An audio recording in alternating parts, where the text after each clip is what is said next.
All right, so I'm Anna Kalin, and I'm the chair of the Equal Vote Coalition, which advocates for better voting methods. Sarah Wolk is here too. She's the executive director of Equal Vote.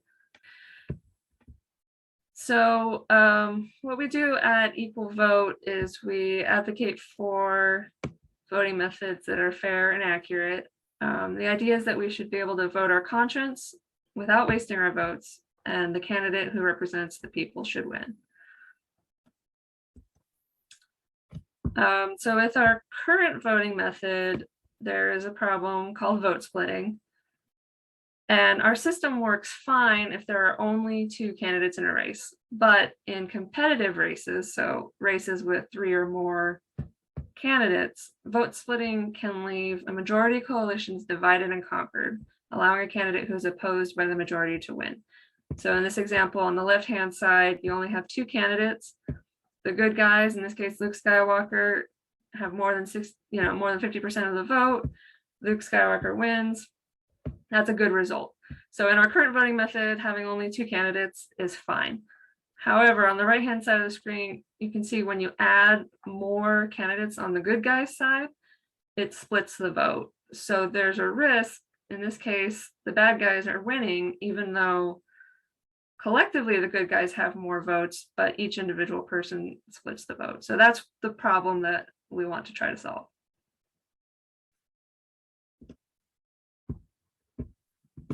So vote splitting has a domino effect on other parts of our politics. You might have heard of the spoiler effect, something like Ralph Nader coming into an election, he becomes a spoiler and could potentially change the results of the election just by entering.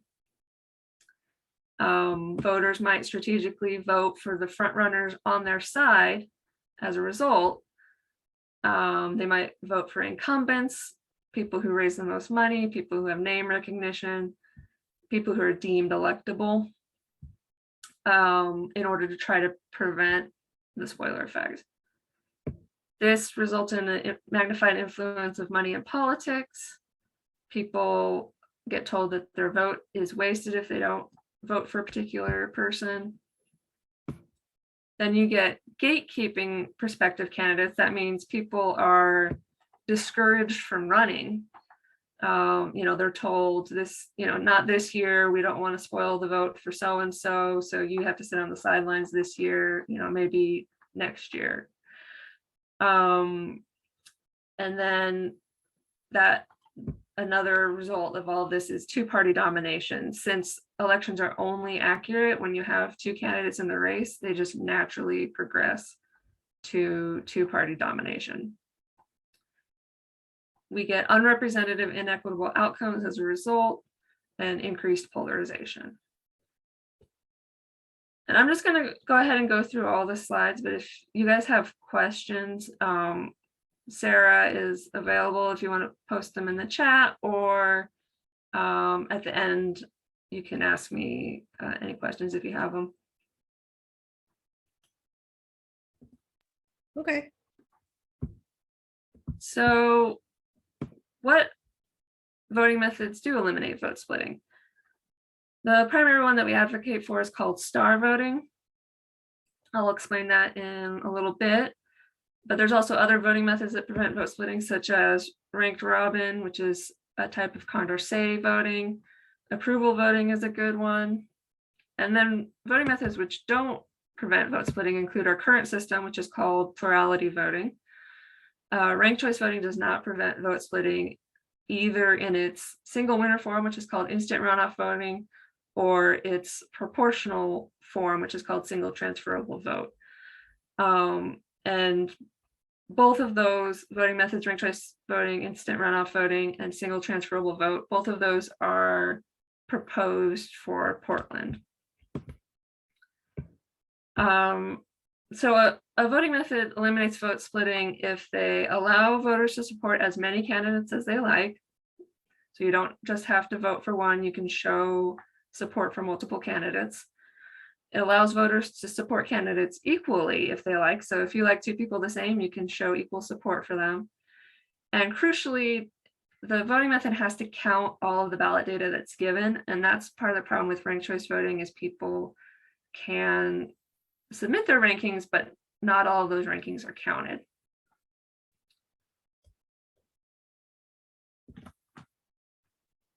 So what do we want in a voting method? There's some different criteria that we look at as important. One, it should be simple, which could mean a variety of things: easy to vote, easy to understand the results, easy to tally the ballots, easy to implement, and easy to audit. So there's a lot of facets to that.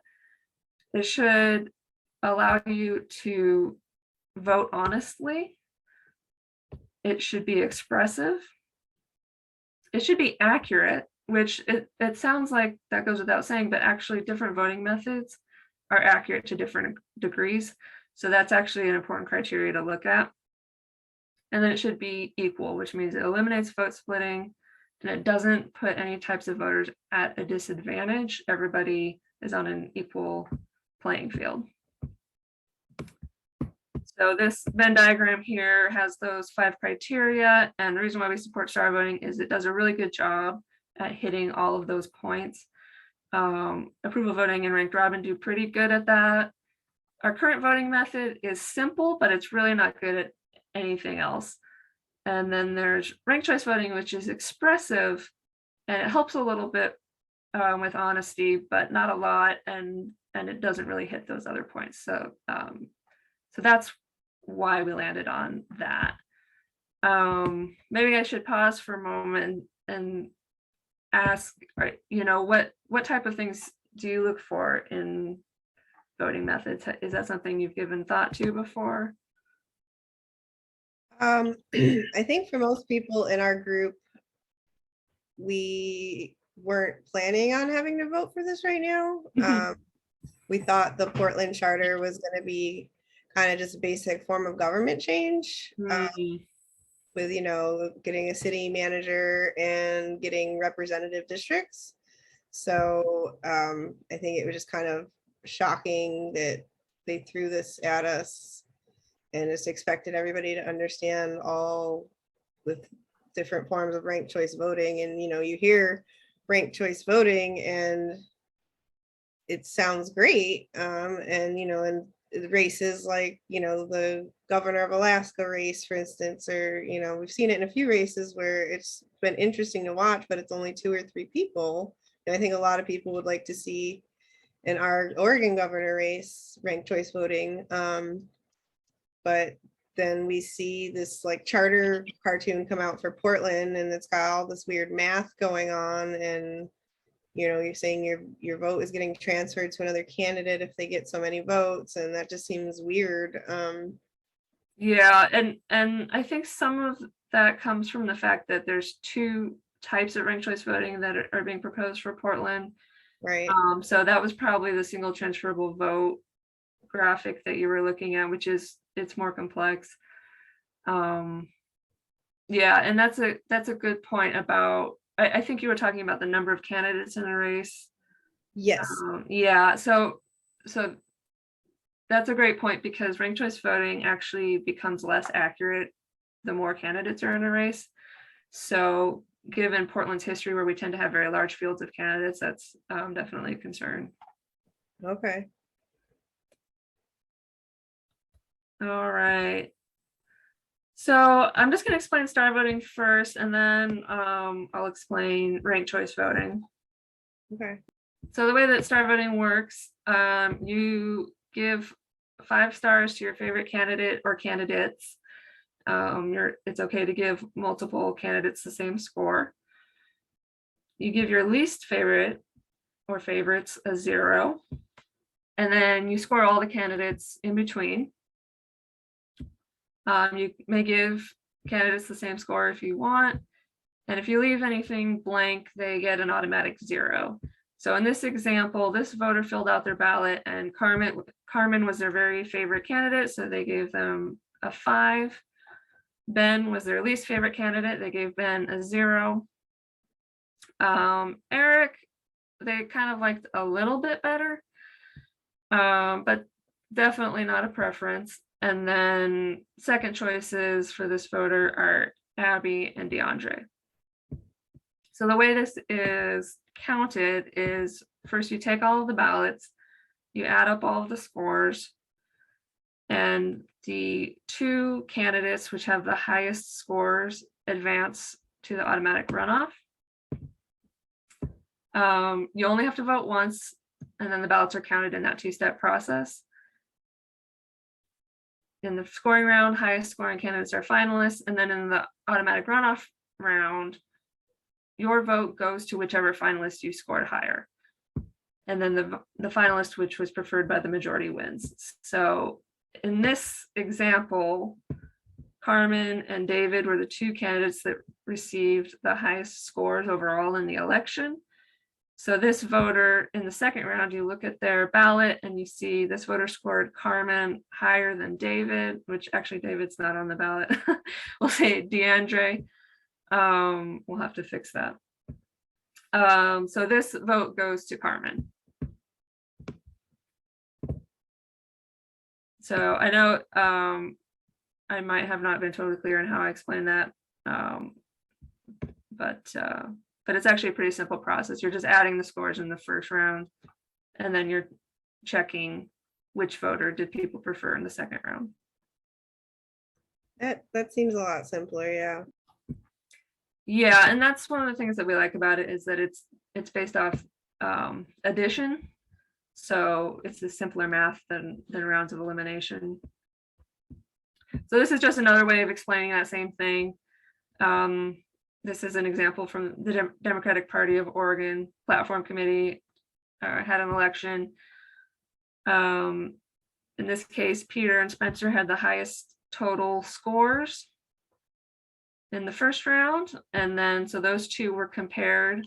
15 people preferred Peter to Spencer, 10 people preferred Spencer to Peter. So Peter won.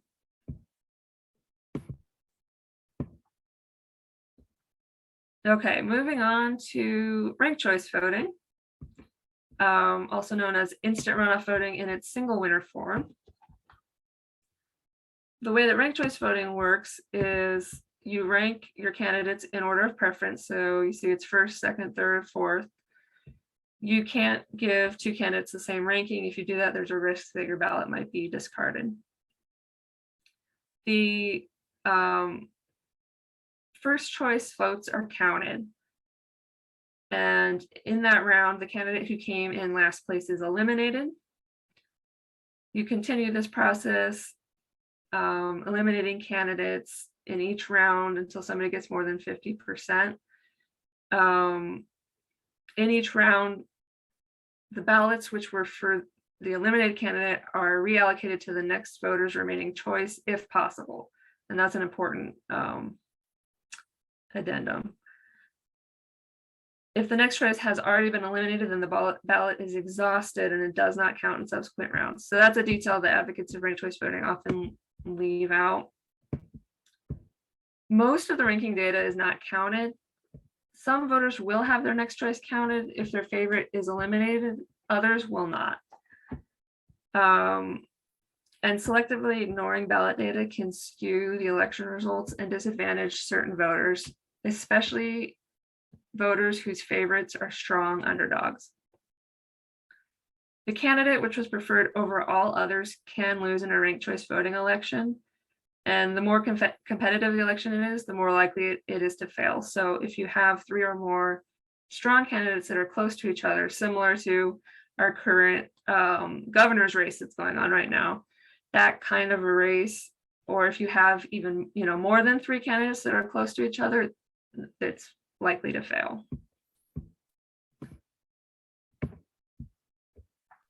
That's really interesting. It's one of those things where it's more complex than usually it's first advertised as, and for me the thing that's interesting is that it's advertised as if your favorite doesn't win, your vote goes to your next favorite candidate, but that's not always true. It just depends on the order of elimination. All right, So I'm gonna zoom out here and see where we're at in our slides. Want to make sure we have time for the important stuff. Yeah, okay, we're doing all right. So this is a chart of simulations that were run by Dr. Jameson Quinn. He's a statistician and he looked at different voting methods. And our current voting method is terrible. That's been known for a very long time because of vote splitting. It's not very accurate or fair.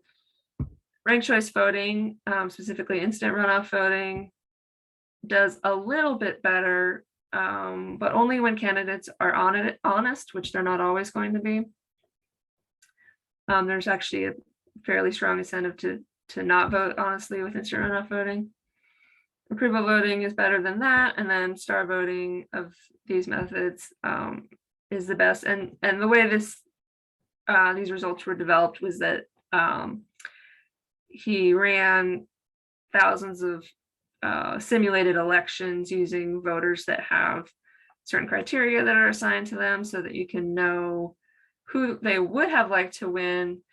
And then if they vote different ways, how likely are they to get the result that's closest to what they actually wanted as a voting public. And no voting method can do this perfectly. That's been mathematically proven, but we want to try to get as close to 100% as we can on that.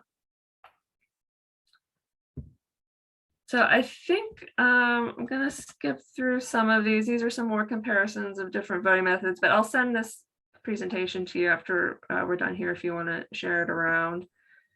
I don't know if we want to stop on this slide. This is talking about what is actually being proposed for the charter reform. Is this something that you're interested in talking about? Yes. Okay. So the proposal that came out of the Charter Reform Commission is that for the mayor, the sheriff, and the auditor, which are the single, actually, is sheriff at city level? I'm not sure about that. No, that's Multnomah County. Yeah, that's the county. Okay, Sorry so about thanks, Sarah. So the mayor and the auditor would be elected with single winner ranked choice voting, also known as instant runoff voting. So as we just talked about, this method has vote splitting issues, very much like our current system. And actually, I don't think I have a slide for that, but specifically when you compare instant runoff voting to plurality plus top two, which is the voting method Portland already uses, instant runoff voting is only marginally an improvement over plurality plus top two at the cost of a lot of greater complexity. So I don't think the trade-off is quite as good as people think it is. The proposal for city council is different. That's multi-winner ranked choice voting, specifically proportional ranked choice voting. They're proposing 3 councilors per district. This has 6 districts total. I think it's 4. Sorry to nitpick you, Sarah. We just put this slide together today, so. Oh, no worries. We're glad to be your practice people. Appreciate that. Correct me if I'm wrong, but I do think it's 4. And then, so each of these districts would use single transferable vote to elect those 3 candidates. It is a complex system where you're proportionally allocating the winner based off of the makeup of the voters in that district. And it's all mathematical, so it's not based off like the specific thing like, race, religion, politics, or anything like that. It's just based off how people vote. And if the candidate that you like the most wins, then the rest of the voting block or the voting, the rest of the voters in that district get more of a say in the other people that are elected. So the idea is you're trying to make it so that it's the people that get elected are proportional to the people in the community in some way. So that's the proposal for city council. Proportional ranked choice voting in 3-member districts is designed to ensure that a candidate can win with 1/3 of the vote. So the idea is to have representation for diverse factions, but the downside is it makes electeds less accountable. For example, a candidate would need to be opposed by 2/3 of the voters in order to be voted out. So proportional representation in general has both pros and cons to it. Both of these methods required centralized tabulation of ballots, meaning that early returns and precinct level results will not be able to be tallied. This may require an exemption from the legislature because current law requires county by county tabulation for election security purposes. So what that's saying is that the city of Portland actually is in 3 different counties: Multnomah, Clackamas, and Washington. And according to state law, each of those counties is required to tabulate its own ballots. So personally, I'm not even sure how ranked choice voting is possible, given that reality and given the fact that ranked choice voting needs to be tabulated at a central location. And that's not a problem that voting methods like star voting or approval voting have. So it's kind of unique to ranked choice voting, both versions of ranked choice voting. Yeah, that makes sense. So if this does pass, it'll be interesting to see how they try to get around that. I won't go into this right now, but we are working on getting star voting in place for Oregon. We've got a ballot initiative going, we collected our initial 1,500 signatures. We've submitted that, and then once that gets approved, then we'll be working on collecting the rest of the signatures. So if anybody's interested in helping volunteer for that, we'd appreciate it. So if you want to learn more, we've got a ton of information at starvoting.us, both about star voting and also comparing it to ranked choice voting. You could spend a lifetime studying this stuff, but we try to make it as accessible as possible. And here's some action items if you want to help us out. And so I'll just leave it there and I'll save this presentation with you guys, but maybe now would be a good time for questions. I see some activity in the chat, so I'll go take a look and see what's going on there.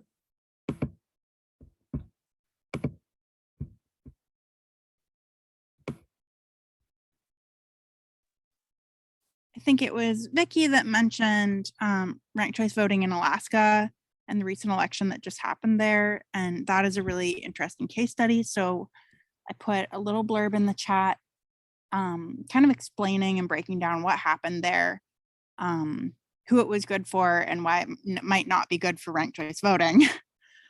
And with a link to a bigger article that really breaks down how ranked choice voting got an unrepresentative outcome there. So Thanks for sharing that. yeah, it's a really interesting example because the House seat flipped and elected a Democrat for the first time. So it's a huge win for Democrats. For Native Alaskans, that was also a first and something that a lot of people are celebrating. We're nonpartisan, so we try to not weigh in either way on these types of analysis. But in terms of ranked choice voting, when we got the full election results, you can see that a majority of Alaskan voters ranked either one or the other of the Republicans over the Democrats. So they preferred either Republican to the Democrat, but the Democrat won. So that's a classic vote splitting scenario where these candidates had been told, you know, it's safe to run, we can have a competitive election because we have this better voting method. And then the same thing happened that happens with the old system. And so for Democrats who are celebrating, the thing to remember there is that in a statewide swing state that's left leaning, like Oregon, for example, we could easily see the opposite outcome where we had, you know, 2 Democrats running against 1 Republican. The Democrats split the vote and the Republican is elected, even though they weren't preferred. Right. And definitely, especially with this Alaska election, we do have to really give props to the winner. Even though she wasn't preferred, she successfully got a lot of Republicans to rank her second choice, which is pretty unprecedented for a progressive. Yeah. So she ran a great campaign. She almost won it in terms of like the accurate, most representative winner, but it was close. And it's these close near tie scenarios where you really can see fail scenarios. Okay. So I see another question in the chat from Eddie. What happens if there are 30 candidates to rank if we got multi-member districts? So it sounds like she's envisioning, you know, if you have 10 candidates running for you know, that 3-person district, you could have 30 people that need to be ranked. And that's a really great question. One of the problems with ranked choice voting is that you need the ballot width to be as wide as the number of candidates that you're ranking. So if you have 30 candidates, you need 30 bubbles, I think, or 29, something like that. And so, you know, the way we print our ballots doesn't necessarily allow for that. So oftentimes what places will do is they'll restrict the number of rankings. So they'll limit it to 5 or 10. And the problem with that is that if you run out of rankings before the election is over, before they're done with the rounds of elimination, then your ballot gets exhausted. So there's a risk in limiting the number of people the number of candidates that people can rank. But also it's difficult to get all of those candidates on the ballot. And one of the plus sides of star voting is that it's always exactly 6 bubbles wide, no matter how many candidates are running. So I don't know if that answers your question, Eddie, but that's what it made me think about. Mm-hmm. The other thing that's just an add-on to that point is that with voting methods that have vote splitting, the more candidates you have, the higher the risk of an unrepresentative outcome. So the accuracy goes down the more candidates are in the race. And as we know, Portland City Council and Mayor are the most competitive elections in Oregon in terms of numbers of candidates generally. So we do expect highly competitive races, and we need a system that can handle that, especially if we want to eliminate the primary, which, you know, helps kind of cull the herd and narrow it down. Oh, yeah. Because I do like the idea of eliminating that kind of false primary that somebody could win outright and not really have a majority of voters. Yeah, we do recommend eliminating primaries wherever possible, but it's important to remember why we have them, and we have them for election accuracy. So if we're going to eliminate something that makes our elections more representative, then you want to ensure that you're covering that base a different way with an accurate voting method. Yeah, and our ballot initiative that we're working on right now involves eliminating primaries as the default, with the option to reinstate them if there's some reason that the municipality wanted to keep them. For example, sometimes a primary can help to narrow the field a little bit if that's something that you want to do. But if you have a good voting method like star voting, then you don't necessarily need a primary. Yeah, our proposal has a top 5 primary where a primary is needed or wanted, like partisan elections, presidential elections, sometimes you're not allowed to eliminate the primary. But for nonpartisan elections, having no primary would be the default. And then jurisdictions could opt to have one if they think it's necessary in their case. But eliminating primaries does save quite a bit of money, and that alone can really help pay for switching to a new voting method within a couple of cycles. It's actually a cost savings. Oh, yeah, that's a good point. Speaking of cost savings, is there any data out there that shows that like star voting versus, single transferable voting, would cost less to transition to or anything like that? Want me to take that one, Annie? Yeah, go ahead and take that. So I'll drop a link in the chat. We have a full article about cost for star voting in particular. But what we've seen with cost for ranked choice voting implementations around the country is that they're all over the map. Some jurisdictions have paid colossal amounts of money. I think Portland has budgeted millions, and it's tricky to break down. There's cost to certify the new voting method. Ranked choice voting requires new voting machines in most cases. Star voting doesn't. And either way, it's really important to do a really good voter education campaign. So voter education for a new voting method is one of the bigger costs and one of the most important costs. Especially, and I think that's a thing that also is an important case for star voting, because with star voting, for a voter who's never voted in this new system before, they haven't been paying attention, they go to fill out their ballot, they're overwhelmed, they do their best. It's almost impossible to accidentally void your star voting ballot. There's no wrong way to do it. As long as you put down your opinion on your ballot, it will be counted. Whereas with ranked choice voting, if you don't understand the system or the strategic incentives, it's pretty easy to accidentally void your ballot, so it can't be counted.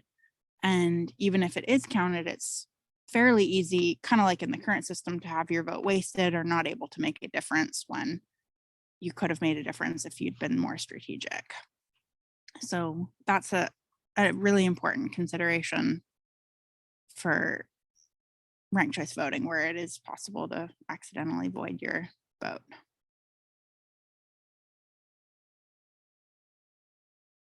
And yeah, I see in the chat says we've heard that voter disenfranchisement might actually go up.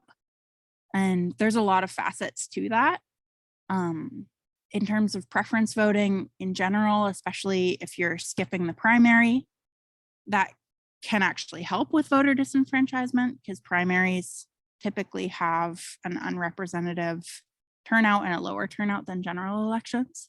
So in some ways it can help, but then in other ways it can hurt if you're getting voided ballots that are not countable.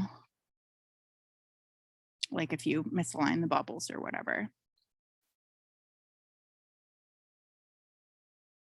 Okay, thanks.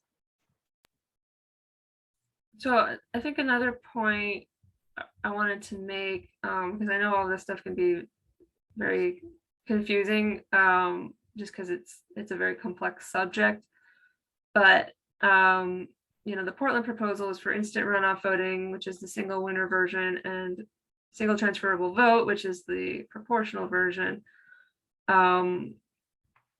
Just for information, there's also a single winner version of star voting and a proportional version of star voting. So I'm just throwing that out there just for information. Just so you're aware of the different options that are out there. Same with like approval voting, you can do the single winner version or the proportional version, just depending on the priorities of your community and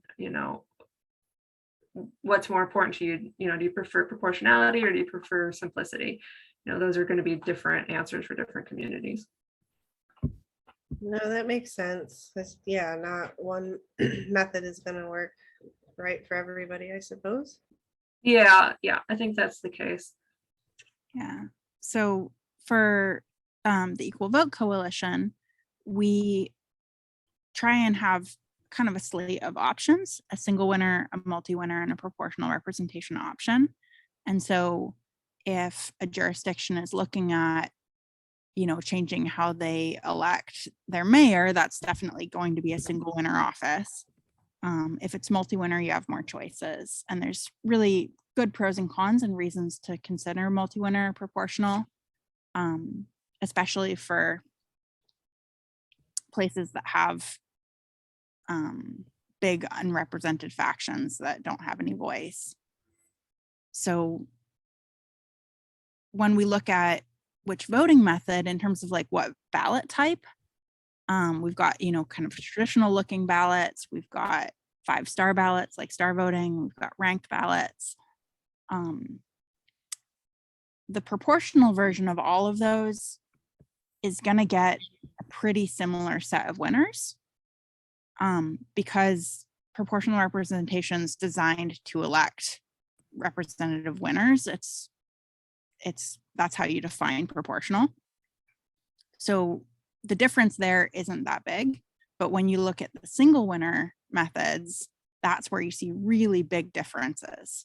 And since single winner is so much more simple to understand for people who are just getting into voting science, we really recommend looking at single winner elections, picking a single winner method, and then getting the multi-winner method that matches, because it works that way. But if you do it in the opposite order, you might have a great multi-winner method, but a broken single winner version and end up backing yourself in a corner.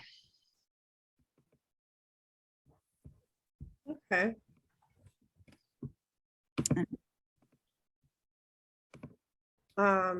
Maybe broken might be a little bit of a strong word, but Uh, not so- ideal. Yeah. It's something which can break. Are you guys familiar with, I haven't looked it up myself yet, to be honest. And I heard it was a basic version of ranked choice voting that's actually going to be on the Multnomah County charter ballot. Yeah, so I actually was one of the people serving on the Multnomah County Charter Committee, whatever we were called. And so I was one of the few people that voted no on that particular item because I do have concerns with it not being much better than plurality plus top two. And I have concerns with the added complexity without a lot of added benefit. And I would much rather prefer something like star voting or approval voting for the county. So that was why I voted against it. But the majority of people did vote for it on that committee. And what that is that's the single winner ranked choice voting. So that's the same as what's being proposed for mayor and auditor in Portland. It's the sort of more basic version of ranked choice voting, the instant runoff voting. And that one isn't tied to other reforms. It's just the voting method as its own measure. Yeah, they were much nicer in splitting everything up. To me, that just makes sense, but you know. Yeah. So that's a good case then, if people don't know and aren't comfortable because they don't feel educated yet, that you guys are pushing to put. So if Star went on the Oregon ballot, would that just be for state, or would that trickle down to county and city elections as well? So the way it's written, it would be for all elections within the state. So that includes elections at the statewide level, but also cities, counties, and everything else. However, any municipality that has already adopted a different alternative voting method, like ranked choice voting, would still use the one they adopted. And the reason why we wrote it that way is because we didn't want to be, stepping on other people's reforms. So if Portland adopts ranked choice voting and also the star voting initiative passes, then Portland would still be using ranked choice voting. But of course they could have the option to change it to star if they wanted to. Okay. That's a smart way to have written that. We spent a lot of time on the details. Good, as you should. I think that's a big thing with our group is paying attention to the details, because a lot of bills come through that sound good in theory, but then like Measure 110, for instance, didn't set up treatment centers first. stuff like that. So details, I think, are going to be more important in getting ballot measures passed moving forward in Oregon, I feel like. Hmm. And speaking of that, we're, like you said, we're still pretty small. But I think people will be interested in helping with signature gathering once the November election is over. A lot of people are just helping out with the local county and city campaigns right now. So Yeah, understandable. It's that that time. So. Yeah, and right now we don't have any signature gathering ability because we're waiting for the state to approve our initiative. So there's not really anything that needs to be done right this second, but you know, on our website, starvoting.org, if people want to, they can sign up for the email list and then they can be notified when there is an action item. Perfect. And I'm noticing the slide I pulled up really quickly has an update. The campaign is turning in its first batch of signatures. And in fact, we already did that. Oh, okay. So the signatures, the first 1,500 were collected all by volunteers around the state and submitted to the Secretary of State for approval and drafting of a ballot title. And then we're going to be approved to start collecting signatures, hopefully, around the holidays. So we'll definitely be looking for volunteers. Great. And we did draft in that if Portland or Multnomah adopts ranked choice voting before, then those could be grandfathered in, but it would make star voting the default voting method for all Oregon elections from presidential on down to school board. Great.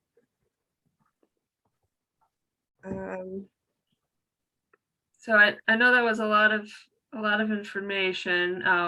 Like I said, I'll share the slides with you so you can share them around and people can dig into it as they need.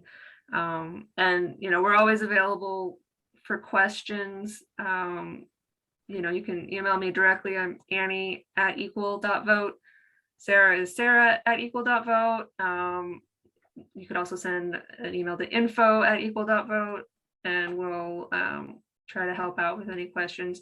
Another thing to say is that we have a website called star.vote, which if you go there, you can do a test star voting election. It's totally free, really easy to use. So if you wanted to do a poll with your family of like, what should we have for dinner tonight? You know, anything like that, you can play around with it and see how it works and kind of get a feel for how an election would be run. Okay. Well, great. Thanks for joining us tonight. All right, thank you. I appreciate the invite. And to learn more about star voting, starvoting.org is the general website, or to learn more about voting science and election reform in general, equal.vote is the Equal Vote Coalition website.